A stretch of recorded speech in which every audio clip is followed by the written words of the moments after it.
You'll see yourself. You'll see every person you ever loved. Please, listen. Don't. Don't. Please, trust me. Let it go. Let him go. I gotta tell you something, man. Reklaw surprised the shit out of me. Ah, What you did. It was so good. I mean, it's your spirit in that thing, your take on life. yeah. That is so good, I so appre- original, man. I appreciate that. I didn't know it when we were doing it. Yeah. I didn't. I mean, I was confused and I was trying to grasp what you were after, but That's it didn't measure up to what I saw. You know, every aspect of it you took care of. You did it. I appreciate that so much. Yeah, the I when I bring someone on set, especially for a movie like that, you're doing all your scenes in one day and you don't get the benefit of watching the reverses. You didn't I mean that fight that you're watching at the end, you didn't even get to watch Bill and I do that. So there's so much missing that you're the camera's always on you because we're doing your 2 days in a row. And I was excited to show you because I was like, oh, he doesn't know. He doesn't know how good this is going to be. I can't wait to show him. No, Um, shit. I mean, I didn't. I did. You know, and we watched it, and my manager watched it, and my daughter watched it, and oh, that's great. she's in her 20s, and they were thrilled, man. It's Oh, so unusual. I appreciate it. Yeah, and I think it is weird, but it's familiar too. Like it has a nice blend of stuff people already like and new takes on it. Yeah. But how did you? I mean, you did the sets, you did the colors, you did the Right. every. I just took so much time doing it. I did it all one at a time. But yeah, I'm kind of a control freak on set where I'm like anything that I can do, I do want to do, and anything that I have to bring somebody in on, I'm usually pretty involved with, and I collaborate with them a lot. And you probably know that about the performance is that we didn't get a chance to really rehearse, and we had a long conversation on the phone, but we really kind of found it there, and you're so great because I can tell you love to discover things, on set and with the Yeah. character. And so we would just sit down and do it each chunk of a line at a time and almost talk about and try things and discover each piece of the movie at once. You managed to get what you want because certainly uh, your influence. I mean, in terms of wardrobe, the glasses, Yeah. the set, the what we were pursuing. Right. Such a philosophic idea, you know, Yeah. unbelievable. Nobody would have come up with that story. Oh, Nobody I but appreciate you. it. I appreciate that. Yeah, the I remember when we were talking about the movie, you said something that really struck a chord with me that I hadn't realized about the character is that you said he's searching. That when you were thinking about Lot, you were like, he thinks he knows he's right, but he's going to the edge to try and see if he is. And I like that you brought that kind of that curiosity to the character, that your character could have come off very, I know what I'm doing, but he came off almost like a spiritual searcher, which I appreciated. Yeah, and your casting, Oh, your cast. everybody was perfect. Yeah. Oh my God, man! I mean, they're all like to me. They were the essence of young actors out of New York. You know, Right. they're willing to go anywhere. You know what I Yeah. mean? With a story. I mean, they're willing to dive in and say, yeah, yeah, I want to do this. That's something I was looking for is I love actors who are not only talented, but they're fearless. And that so many of them would just throw out these fun, wild takes and they had such balls. And you're right that they're all still like passionate and hungry for, great performance. And they loved you, by the way. Lance is so easy to work with. I got him a fancy Airbnb and he was like, I'm not staying there. You can put some crew in there. And you stayed at the house with the actors. And Yeah. they were talking about how they would all try and wake up first so they could hang out with you alone because they all wanted to because they love chilling with you. Oh, what a compliment that is. Oh my Yeah, God. it was always Scott. I think he got there first. He wakes up earliest with the coffee. But That, hanging out with those guys. They were sharp and funny and very, very funny guys. Yeah. And they were willing to, because they have to feed you your lines when you're there, and they were so happy to just stick with you on set and, you know, kind of be the garnish of your performance. But it is definitely a skill that one of the big challenges of making this movie is, like I said, we kind of shot it in pieces where I had it all storyboarded out. And when we did all your scenes, I kind of have to just fill you in and go, this is your close up for this moment, go, and this is, we didn't necessarily do it all in order, and you kind of had to jump around. And I appreciated you kind of trusting me enough, at least in the moment, and at least once we got going, to just kind of know that I knew it was all going to fit together. How could I not trust you when every detail Oh, I appreciate it. you had pre-planned? I mean, that wardrobe is the worst wardrobe I ever wore in my life. I mean, and I thought I looked like a combination of a school teacher and a home. I didn't know what the hell I was. I mean, That's fun. I mean that look. Yeah, But it I was have kind to of crazy. trust every aspect. I mean, the glasses, the way you chose to do that fight, what I Right. did. Yeah. You have this big balut that you're gonna battle with, and it was just amazing, man. Oh, I appreciate Everybody it. loves it. I mean, everybody that's seen it that I Mhm. know. I mean, I didn't put it out online. Right, right. My friends, I said, you got to see this. Oh, I You know, appreciate it. Yeah. we're going to put it up on our Facebook page, and we got a lot of people on it. And it's just, how the hell did you come up with that? Well, that was a weird. I came up with it, a long time ago when I was like 19, 20 years old, because I almost went to prison. And I was crossing the street in San Diego, and it was late at night, and this car zoomed by me and honked at me. And I flipped him off, I was just mad at him. And he immediately turned around and got out and he started swinging at me, and he was attacking me. And I didn't think, I had never really been in like an actual scuffle with a stranger. And I had a knife that my friend gave me, and it was just for opening boxes and crap, and I pulled it out and I stabbed him in his spleen or whatever. And I called him an ambulance, but he left the scene. And I was like, what happened? I don't even remember deciding to do that. I just kind of defended myself or whatever. But when the cops got there, they said, this is an overreaction. You can't just stab people who pick fights with you. You could go to prison or jail if he dies, you get manslaughter or something. And he happened to survive, and that was fine. And even actually a detective called me a week later and asked me if I wanted to press charges. And I was like, no, I'm just happy to get away with this. And then a few days, have them in the teeth of his ass. that'll, yeah, It's painful to end this thing, but not gonna kill him. Yeah, don't go into the soft parts. Don't. He's probably he had a juicy butt. I really could have got in there. But then I saw a prison documentary shortly after that made me think like, oh, I could have gotten in there, and then maybe I'd be forced to join a gang or somebody else.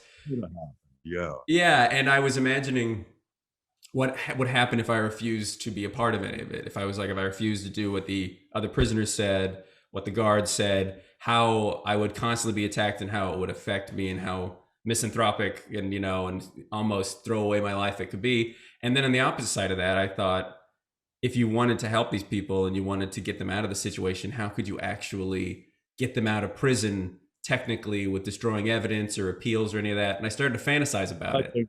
Which I think is really part of the hilarity of this. Yeah. I'm gonna rescue a bad guy, basically. Yeah. And they're all so unusual. I mean, it's wonderful. Man. And we're all kind of bad guys. It's like, even though you and your team are doing something that is portrayed as good, you're breaking the law as well. And it's about just kind of doing what you want to do, and the extremes of that and where that leads. Together. Yeah. I love free thinking like this. I mean, it's some of my favorite plays that I ever did were, Waiting for Godot or, Right. it's just crazy plays because I wanted to dive in and try to see if I could live up to it. I mean, that's Mhm. the attempt so that you could learn something, you can really. I was impressed that you were really, when we talked on the phone and on set, even though this was kind of a little short film and you're only coming in for a few days, you took it so seriously and you started the character from zero and built him in your head, and you didn't kind of go, I'll just do my thing that I do in movies like this. You really do create the character from scratch each movie, huh? Buddy, that's called survival. I I can't imagine acting and not really wanting to take it on, Right. 100%. I mean, why would we do it? What am I Yeah. going to be, stubborn? Yeah, Well, no. Well, you seem to really still love it. You never stop working. You've been working consistently every year, and you never take a break. It seems, and you gotta love it. Otherwise, you would have just kind of slowed No, it down. it's like an essence of life in a way. I mean, what you did, I'm thinking about the colors you chose on the wall. Uh, all of these colors, it's almost like it could be a cartoon or it could be a very fancy restaurant in Miami, Yeah, where the sun and the light makes you do colors like that. You it know, did. It did feel a little Miami. One of my actors said that he was like, "Oh, it's kind of Caribbean in here," but really, kind of the theory was that it's all supposed to kind of look like 50s kitsch, like stuff you'd see on a Route 66, memorabilia, because I wanted yeah, to feel kind of old-fashioned America in its own way, but also wonky, kind of out in the middle of nowhere kind of feel. And but it's the same time that they came out with spatter paint. Remember that they'd right, spray the refrigerators with it and everything right, else, yeah, yeah, and the furniture.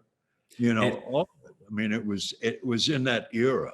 and You know, I did kind of want it to look like a drawing, and shooting on film kind of helped with that. That we that it kind of digital makes it a little too real for me, and film kind of mushes things together and makes it a little surreal. And that was a challenge actually. We were shooting on short ends, just the cheapest reels I could get, and sometimes we would have to do the takes. takes were So very short. yeah, and But you did it. You did it. I mean, that's the amazing part.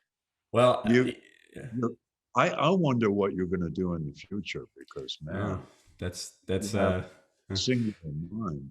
You I know, appreciate it. And with it, there is a feature version of this movie that I'm trying to maybe produce with this, and that's part of the reason I wanted to make this film. Is when you read the script, you don't see everything. You don't see those weird colors and some of the strange acting choices. no, you don't. No, Yes. So I had to kind of make this to show what I was planning on doing with it and get the idea out there. I hope you don't have to produce and put up money. Just get Uh, somebody to put I some money. Don't risk yourself completely. I mean, I'll trick somebody into doing it. I'll trick them. I'm sure there's some gullible people out there. you're The excited, buddy. Yeah, Uh, when you first came onto the set, I'm sure it was you probably had something in your mind from the screenplay, and then you're like, "I'm in Pee Wee's Playhouse. What is this?" I'm sure it was a big adjustment just walking in. It Being did, but on the other hand, it was like, no, I'm committed. I'm not. yeah. I'm going to go where you take me Oh, I because appreciate that. your vision. I mean, it's shrunks.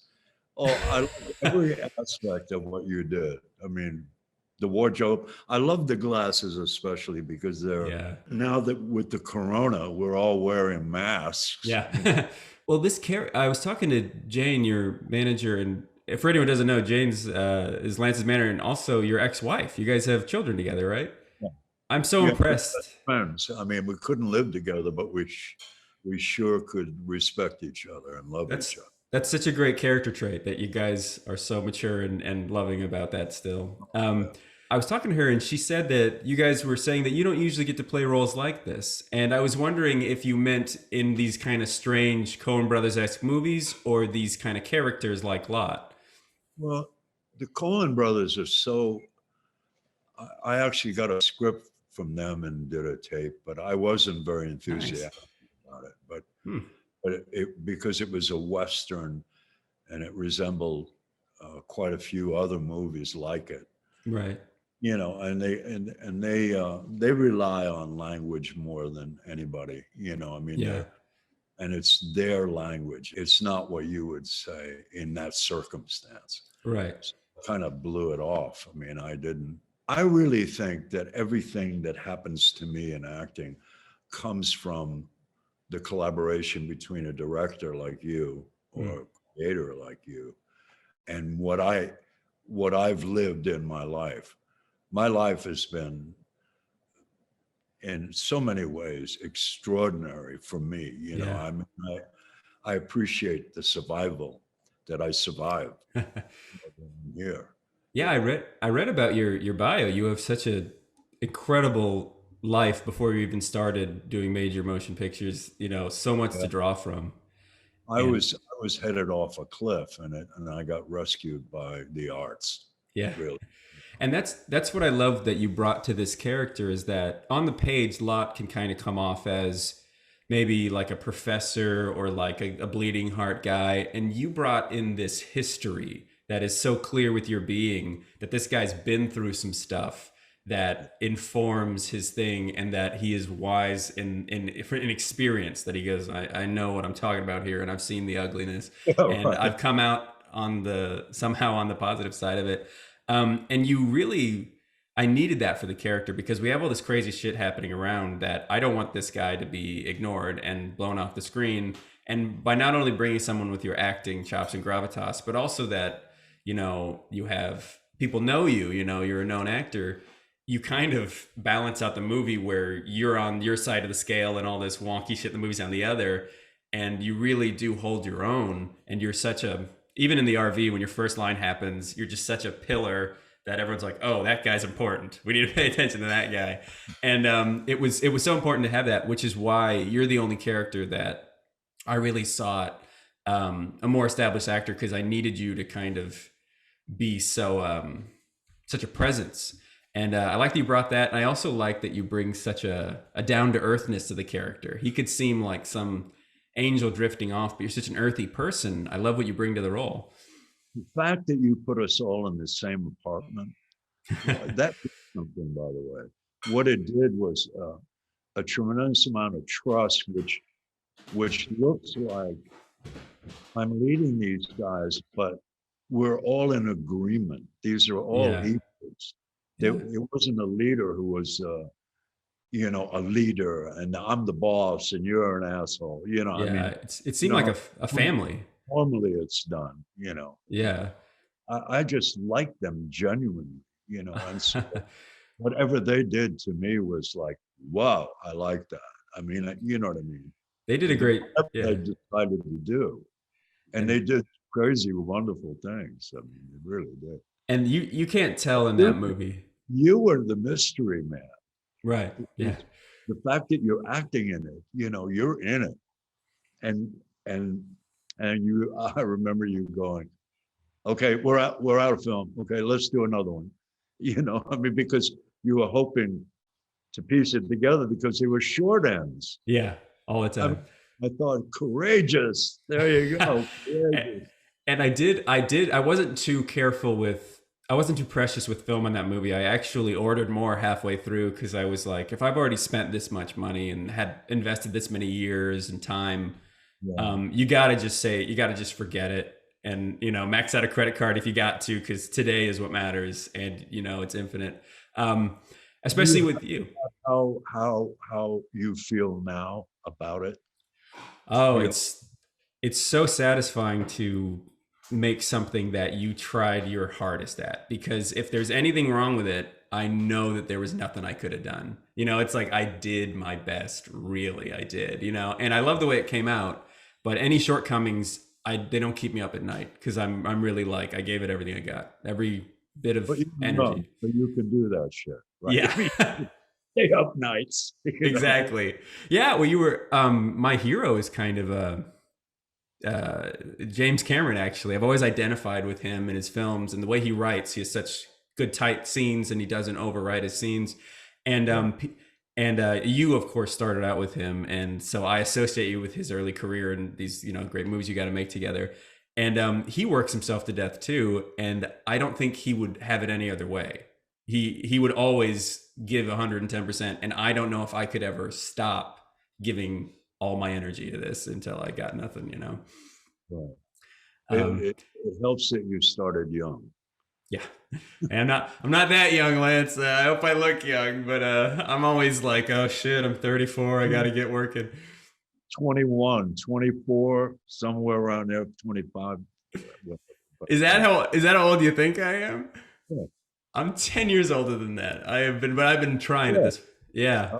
Oh, you're doing great. Okay, good. I'm not smoking like you. That's what keeps me young, but it doesn't give me that good voice you got. You smoke? No, I don't. But I remember my crew member loved. No. No, one of my crew members actually has a video of you smoking with him, and you do some fake ad, and he was like, "I had a cigarette with Lance. This is so fun." And I was like, "Yeah." God, come on. Blue American spirits are the best. Don't argue with me. How are your crew guys? Are they contacting you? Is saying hello? And Yeah, well, half the crew is just my friends who came on for free because I didn't have enough money, and then the other half are just such great people, and a lot of them live here in Austin, but they were very supportive, I'm sure. they're incredibly supportive, and that's what's great about starting out. I'm still like using people who are also still hungry on both the cast and the crew side, and I just love people who like haven't gotten tired of this yet, who are looking to prove themselves. And once you're bitten by this, you're not going to get tired of it. No. Oh, that's good to hear. I remember on set a lot, I would have to kind of push you to be really the sweetest version of yourself. Like talk to Tasha like she's she's a little girl who can't be spooked kind of thing. And you kept kind of joking, I don't have a nice bone in my body, man. How did you kind of get an in on this character to tap into that part of yourself that is sweeter? Did you think about your daughter, or what was your in on this character? Everything worked on it. I mean, once I put that wardrobe on, I went, oh my God, all right. If I could talk these young people into being part of my crew, Really? like you know what I mean? I mean, Yeah.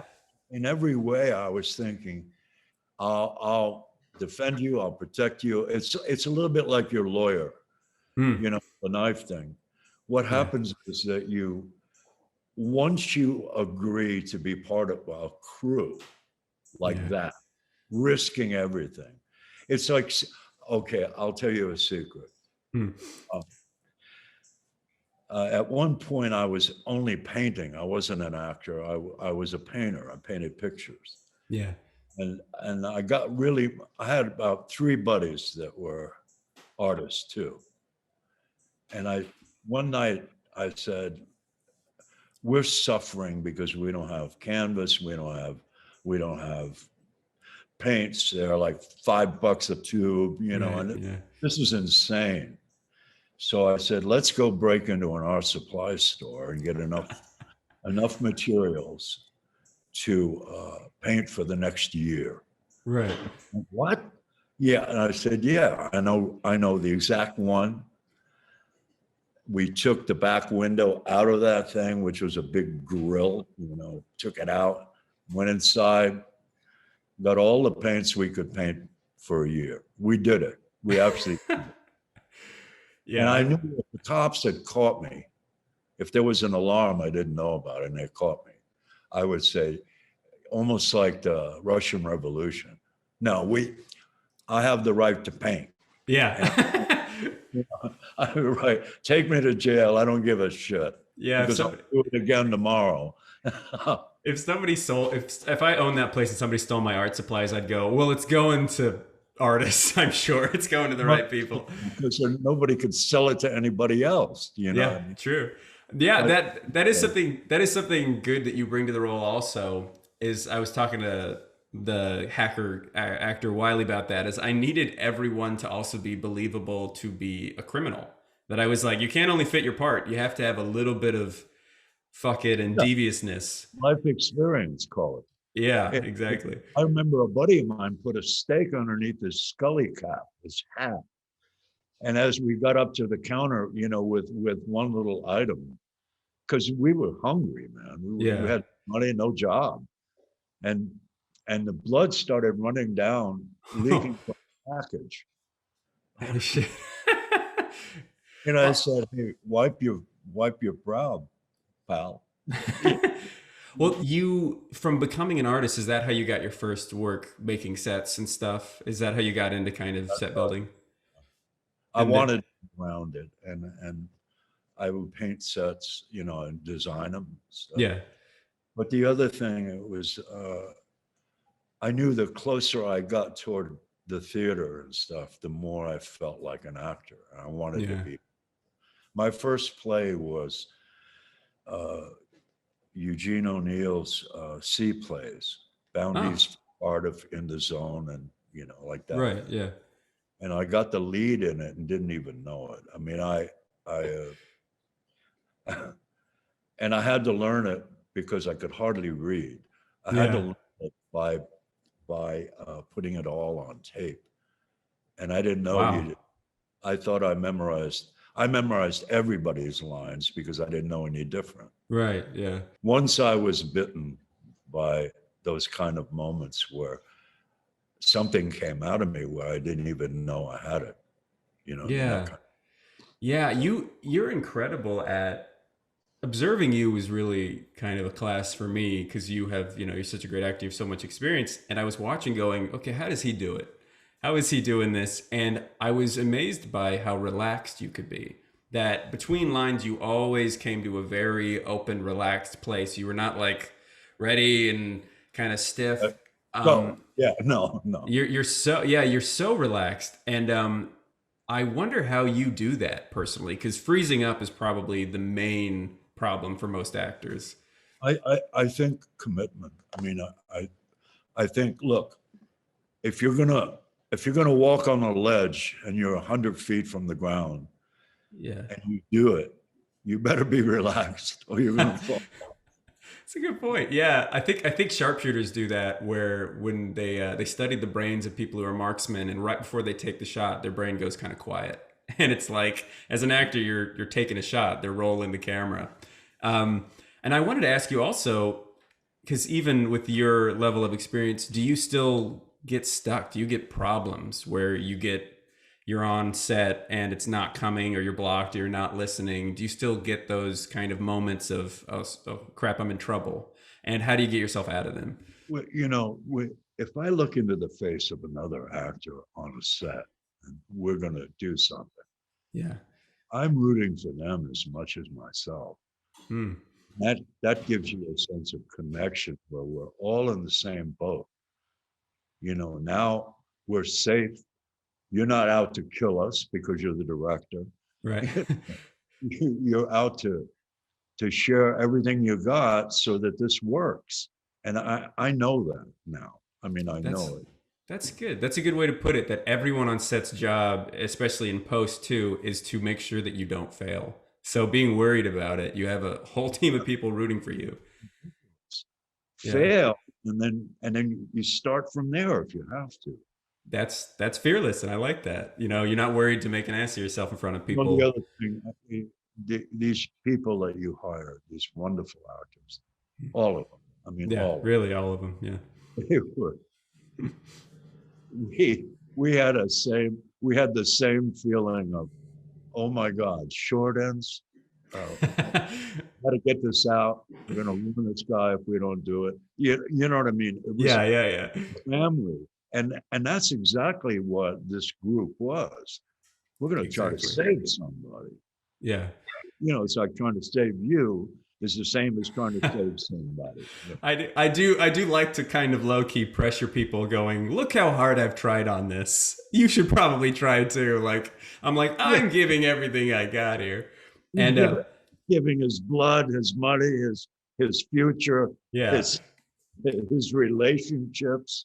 If this fails miserably, what are you going to do? And it's easier to ask for favors from that place when you're giving it your all and you are like, ask a friend, hey, can I borrow $1,000? They're like, yeah, oh my God, you're killing yourself. You know, and you feel more comfortable doing that. Cause I get into these emergencies where I'm like, I just need to borrow a little bit of money. I'm a little short and I'll get it to you, you know, when when I'm making a movie. I've lost everything I have. I've sold everything I could. I got Right. it.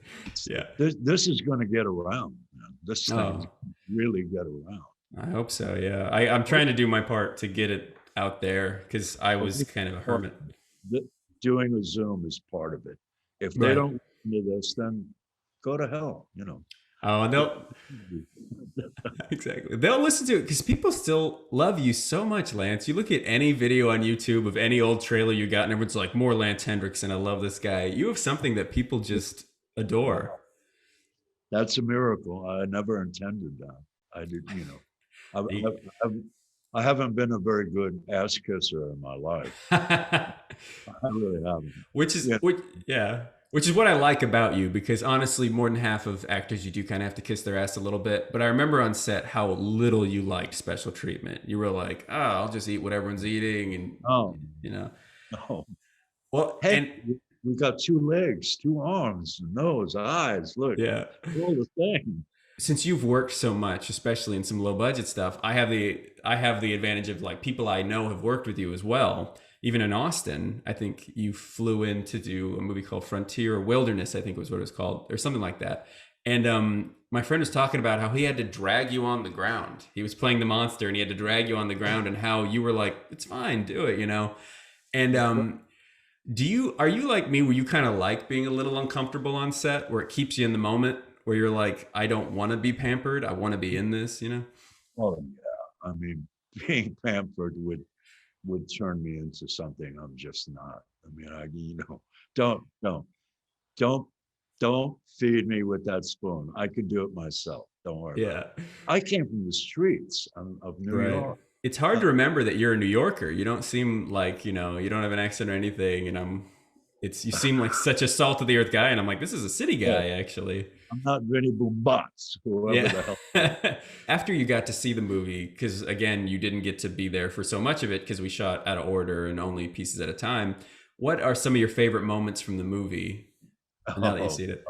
When we first walk in, Oh, yeah. that was my favorite moment. We're running upstairs with big trunks to put a body in. You know, I mean, it's like, are we really doing this? Yeah, we're really.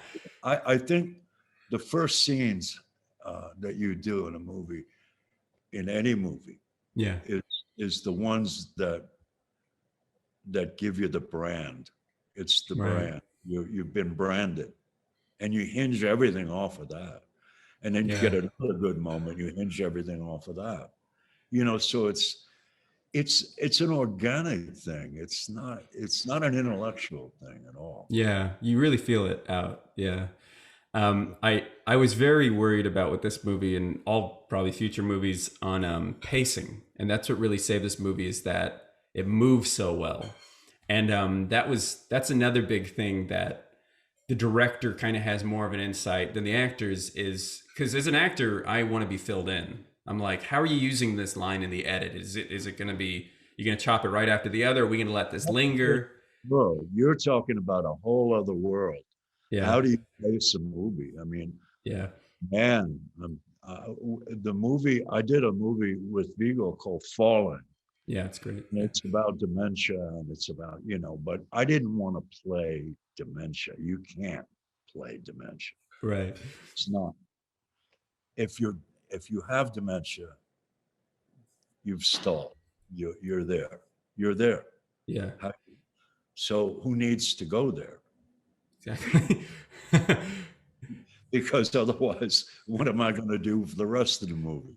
That's true. It's 2 hours. You can't be full dementia the whole time. It was the most incredible experience I've ever had. It really is. I mean, yeah, it looks like such a challenge. But you've got a guy like Vigo, he wrote it, he's in it, he directed it. You know, all of the bride at every wedding and the corpse at every funeral. I mean, he was great. He was great and very energetic about it all, like you are. You have the quality of survival, you know, which is I'm going to make this happen no matter what. And give me another problem. Tie this hand behind my back, and I'll still do it. You know what I mean? That is true. You really with film especially get into a point where you're like, I don't get freaked out at anything. I expect problems. I'm here to solve problems and to make it work. There you go.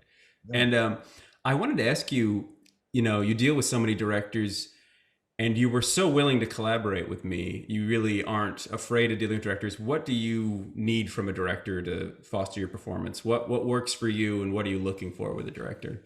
If there's an authenticity to it, I can connect very quickly to it. Yeah.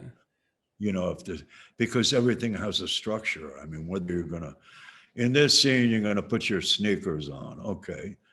That's authentic. I mean, I'll put my sneakers on and maybe find a moment in it. You never know, but if it's an authentic thing, if it's bullshit, in other words, we haven't agreed on the bullshit. If we agree on the bullshit, now that's authentic. We've made a deal. Yeah. Let's keep with the deal. You know what I mean? Yeah. So even though we're in a labyrinth of thinking when we're actors or in theater or in film, it's a labyrinth and you have to make your way through it. And oddly enough, when you least expect it, your authentic nature from your experiences in life come through. They come through. They refuse to be barred or banned. I like what you said about the agreement, because it was like that on set a lot, that it was mostly you and I having discuss each moment of the character and kind of agreeing on something, going, so what is he doing here? And then the second we were like, yeah, that makes sense, the scene worked, and whenever it wasn't working, it was because we hadn't really talked about it and both signed off on it, and it felt like we were doing it because somebody asked us to do it, and the conversation is surprisingly the most important part when working with a great actor. It's like, you don't need to tell them how to act, you need to agree on the storytelling that you're doing, Oh yeah. I mean, the fact that you had short ends with an energy to the movie that wouldn't have happened any other way, because it's a okay, ready, go. I mean, let's go. And then we're running, and then you went, okay, we're out. Okay, let's load it up, and boys. Well, I don't know if you noticed this. You didn't mention it. I was wondering if you were gonna mention it. Even though I was shooting on film, I didn't slate. I did not have somebody come on with a clapboard and slate. I actually sync. Yeah. Wait. I can't wait. I want to keep. I'm already interrupting with the real ending, and I was like, I want to be able to talk to them, go, and I didn't recognize that. Slates I ignore anyway. Good. Yeah. Here, fake it. If you can't make it, fake it. Yeah. Well, and on the subject of directors, I know you've also worked with probably a lot of crummy directors. And what is a standout direction that you've gotten that you're like, this can't be the way it works? I can't work this way. Yeah. Mostly it was on television. Oh yeah.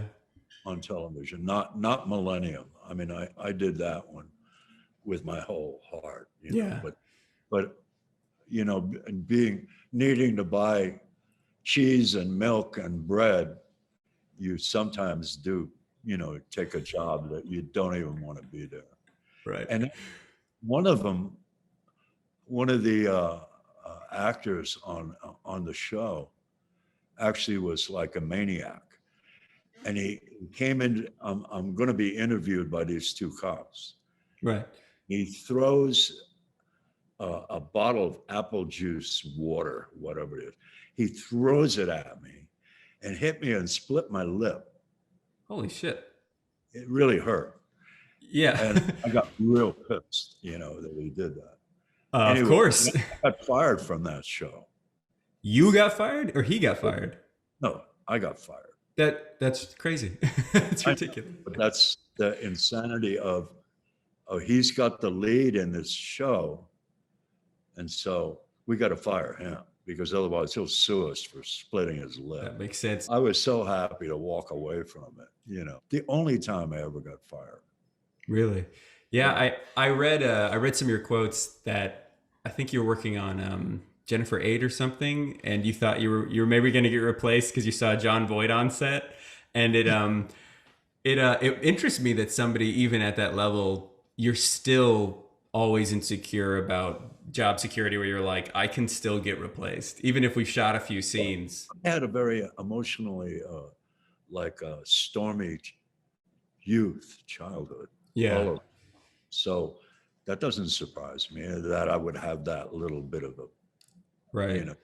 of a feeling. As an actor, you're still kind of subject to, there's no real security where you're like, I'm just only able to do the roles that are offered me this year. And you've had such a great, when that falling role came, at any point in your career, even at, you've been around so long, you're like, one of your greatest roles ever can just come to you at any time. And, I guess you stay hopeful as well as cynical with that, where you're like, I have something else that I do that gives me a life. I mean, I make pottery. I mean, I've been doing it since 1960. I mean, really? I'm an obsessed potter. It's not a hobby; it's an obsession.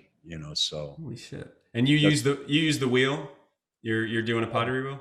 I can do anything with clay. It's like my secret world. I go down there. I have a shop. My shop is 5,000 square feet, and I Wow. work alone. And it's full of ideas and things.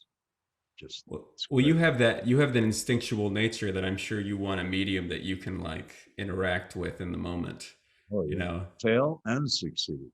Yeah. Yeah, well, 50% of what I make is just like throw it in a dumpster. Yeah. Not I didn't throw it in a dumpster. I actually dug a ditch and, and and throw it in there and cover it up with dirt a little at a time. Someday they'll say, "Who is this Lance tribe?"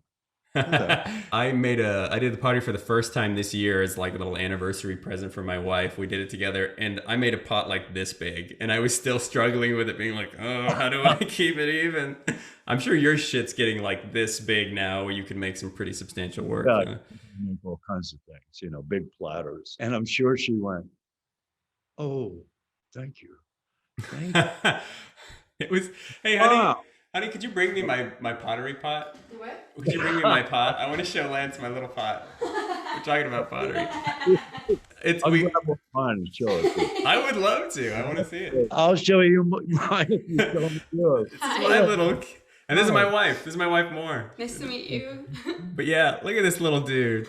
Oh my God! Look how beautiful that is. Oh my gosh. It's perfect. It's like I make all kinds of stuff. Man. That's a little platter. Well, I'd say we're even. You got to hold it closer to the camera. Look at this little beauty. Oh, you did pretty good. Yeah, It's a Chino glaze, isn't it? probably. I've already forgotten what she told me it was. I can And see it it. lasts longer than you. Yeah, that's true. I'll make sure all my pots are destroyed when I'm dead. I don't want anything to outlive me.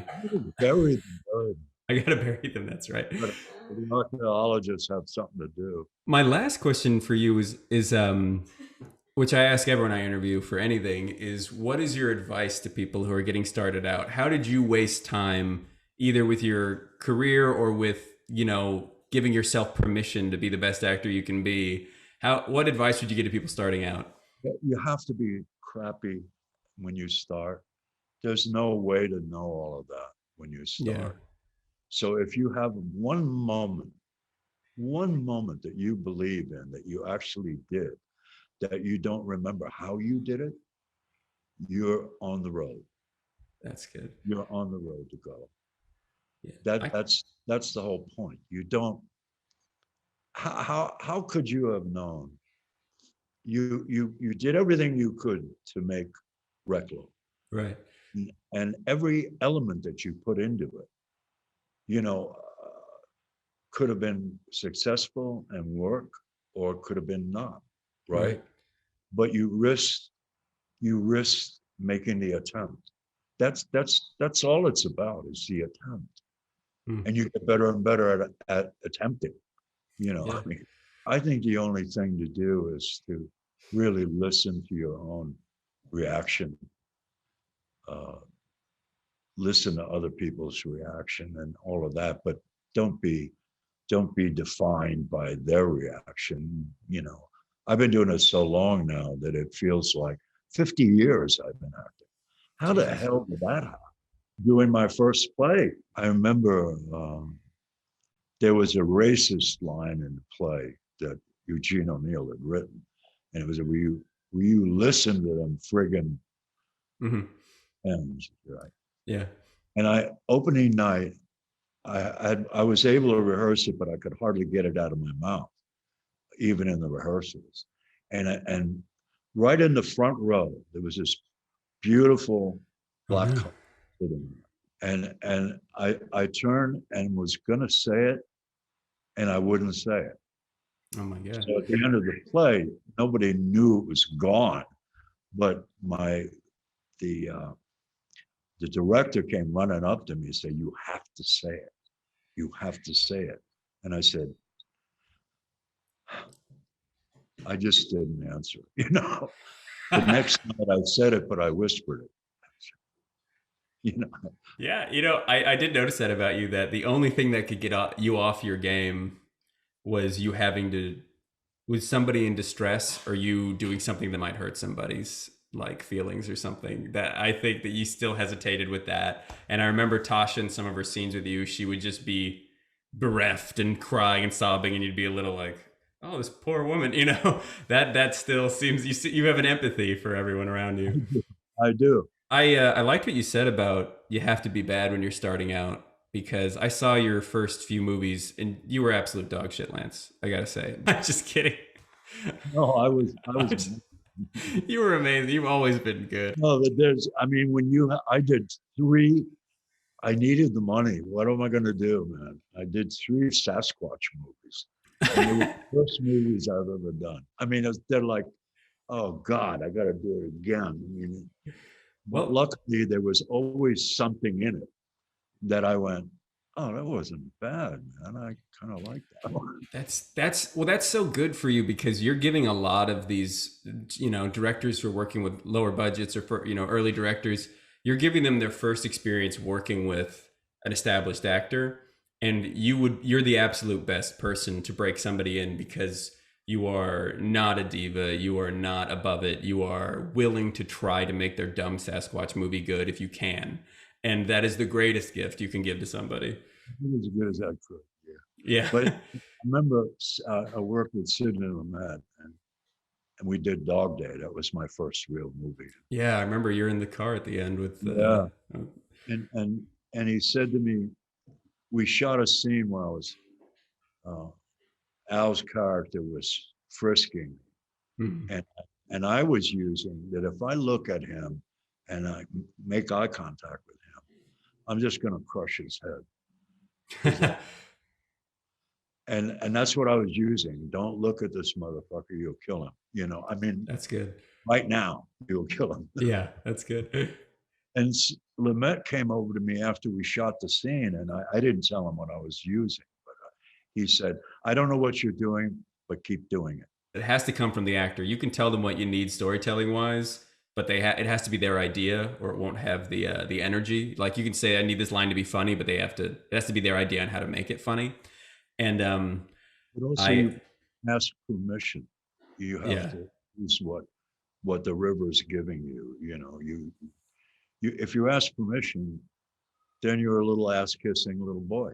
Right. You don't want to do that. Yeah. I do love that I even like when my actors ad lib. I am a little precious about the script if it changes the meaning. But you and Scott and some other people, you would throw some little lines in to kind of grease between a couple, moments. And I actually like that, because if you're feeling it and you need to add a little word here and a little phrase there, I go, please do it and don't think about it. Just let it go. And if I don't like it, I'll cut it in the edit. But it's a right. And even the fact that you're shooting again, I'm going to call you Mr. Short Ends forever. I'm just poor, Lance. I had to buy the cheapest film. Because it was so brave. It's fucking brave. Are you kidding? Some of them were only like a minute long or 2 minutes. Yeah. You know, through that camera so fast. It's like, Whoa. I'm so proud of you, man. Oh my God. Beautiful, beautiful piece of work. It really is. Really Appreciate is. it. And I couldn't have done it without you. You really like the second you're on set, I was like, oh, thank God this guy's playing this role. This is coming together so well. I love what this is doing. So you're fantastic. Instead of being wheeled in on my little, I don't walk anywhere.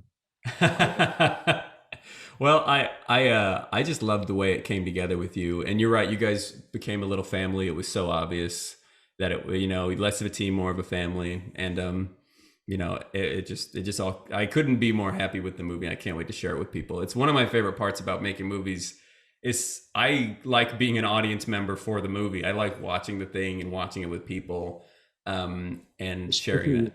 Because you really get the true thing. Oh, My manager and my daughter, they're both my family. I'll never let go of them. exactly. They watched it and they were laughing hysterically. Oh, They had a ball. They loved it, especially my young daughter. I mean, she's 20. I mean, yeah. she fell in love with it.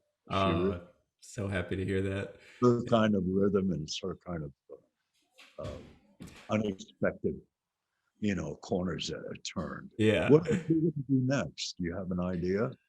I'm going to try and get the feature of this made. And if that doesn't work out, then I'm going to, come up with something. A lot of my ideas are actually kind of high budget that this is my lowest budget idea. So I was like, if I don't do this, I'll have to kind of force myself to think smaller scale. But I just think on these complicated, bigger films. But I think this one is doable, but the feature explores how the misanthrope was brought into the team with Wiley, and It's like the gathering of the Musketeers.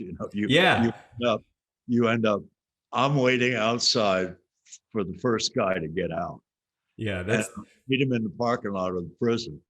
that's my favorite part of movies like The Magnificent Seven is getting the team together. Yeah, that's what's great about the feature. Also, is you can see them get the band together, you can see them fly together, and then you can see it kind of break up a little when they go places with their little evidence destruction that some of them don't want to go. Like they start destroying evidence for people who like a serial killer who they're like, I'm not down with this. And some of them go with it, and the team kind of has some strain, and it gets some interesting places of how far that concept can go. So I really want to tell the rest of the story. So much to it. Yeah. So What is the real morality clause in this thing? Yeah, what are the ends of this? It was so great talking with you, Lance. I really appreciate you making the time to do this. I know you burnt out on, all of that promotion for all the movies you do. Oh boy, it's been rough.